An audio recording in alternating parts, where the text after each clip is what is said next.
5 hours out of Vancouver, Flight 2 touches down at Stevenson Field, airport for the city of Winnipeg.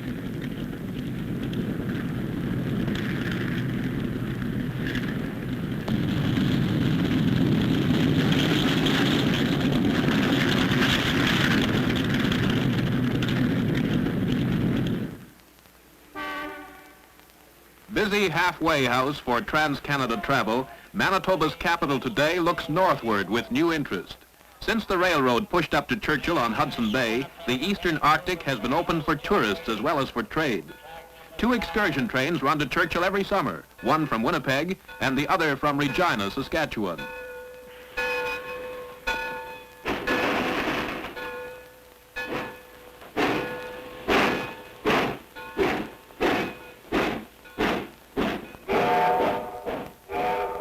You see a lot of Canada on one of these 9-day trips.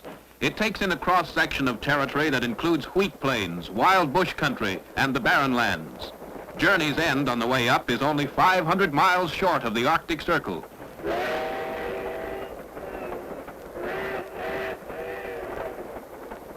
Flashing through Portage-la-Prairie and Dauphin, the tourists cross the narrow end of Canada's wheat belt, 27 million golden acres.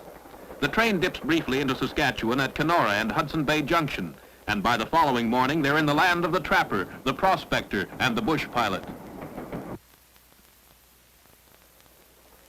Halfway mark on the trip is the copper mining town of Flin Flon, right on the boundary line between Manitoba and Saskatchewan. 40 years ago, Flin Flon was only a spot on the map. Now it's Manitoba's 4th largest city. Deep in the northern bush, 50 miles northeast of Flin Flon, stands another mining town, Sheridan. A Cree Indian discovered the mine in 1922. In those days, there was no railway, and mining equipment was brought in over frozen lakes on sleds and by air transport. Miners used to be superstitious about allowing women underground, but Sheridan's proud of its safety record, and a trip down to the workings is part of the excursion program. If you're not troubled by claustrophobia, they'll give you a regulation miner's helmet and take you 1,500 feet below the surface to see where the copper really comes from. The 510-mile stretch between the Paw and Churchill runs through extensive trout fishing regions that attract many sportsmen each year. Dotting this line are numerous small settlements where railway maintenance men and Indians live.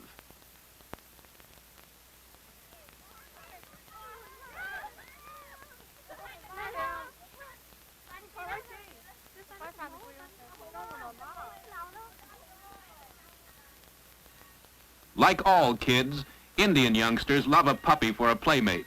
Up here, they're huskies. Another sign you're in the land of the Northern Lights.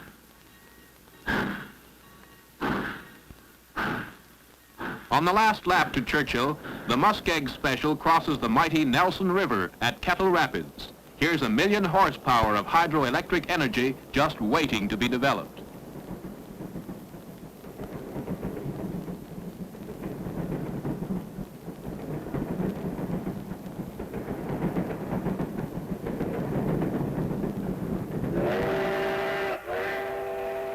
Stunted and dying trees bear the mark of subarctic winters. Indians call this the land of the little sticks. From here into Churchill, there's nothing but flat, barren tundra. The track is laid over muskeg that's permanently frozen 17 inches below the surface. Tripods are used because the frost would uproot single poles. Churchill's up-to-date station is a bright spot in the Barrens. The papoose would like to see what's going on, but he's got to stay in the rumble seat.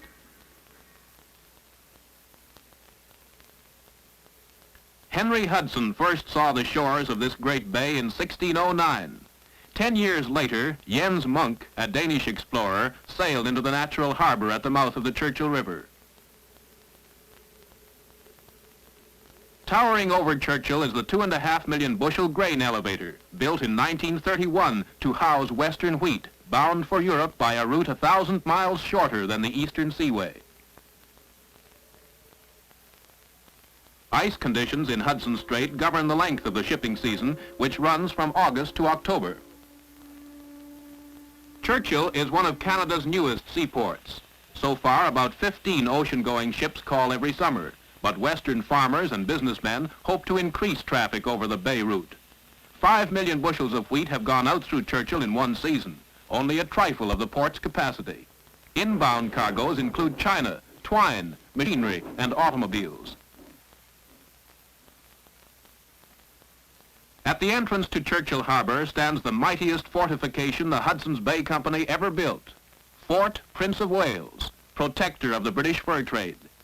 The fort took 38 years to build, yet it fell in an hour without firing a shot to the French Admiral La Pérouse. The French spiked the guns and blew up the inner buildings, and the fort stands today pretty well as La Pérouse left it in 1782.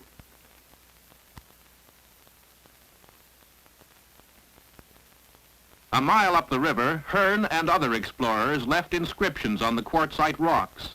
John Kelly from the Isle of Wight ended his days here. He was hanged for stealing a goose.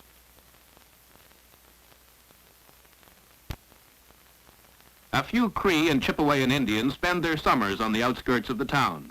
Some find work as dock hands, loading grain and cattle on the transatlantic freighters. Crees further inland hunt the caribou and use its skin to make coats and moccasins.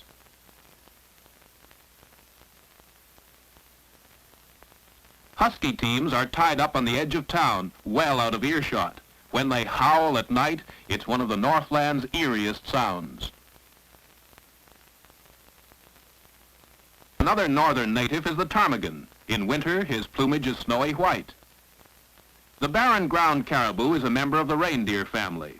Sometimes the Churchill trains are stopped for hours when huge herds of caribou migrate south with the approach of winter.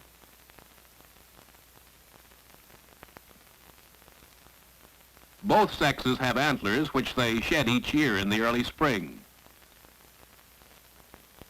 In northern Scandinavia, the Laplanders have domesticated the reindeer, and that's where Santa Claus's steeds come from, if a caribou may be called a steed. When the tide flows out of Churchill's 6-mile-long harbor, white whales come in to feed on small fish in the shallow water. The Indians hunt these whales for a living.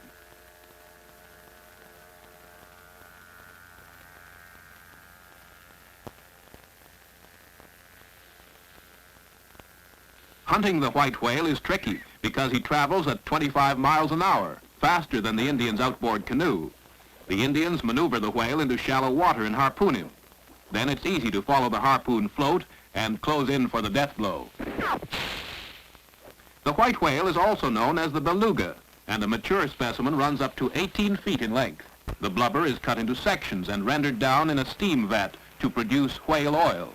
The rest of the carcass is ground up and sold as feed to fox and mink farmers.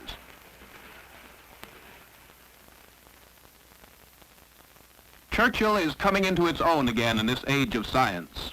At the town's up-to-date meteorological station, physicists from the United States and Canada are busy studying cosmic rays from outer space. Churchill has been chosen for this work because of the magnetic conditions there. A string of balloons carry Geiger counters and sensitive plates up to a height of 100,000 feet. That's almost 20 miles up.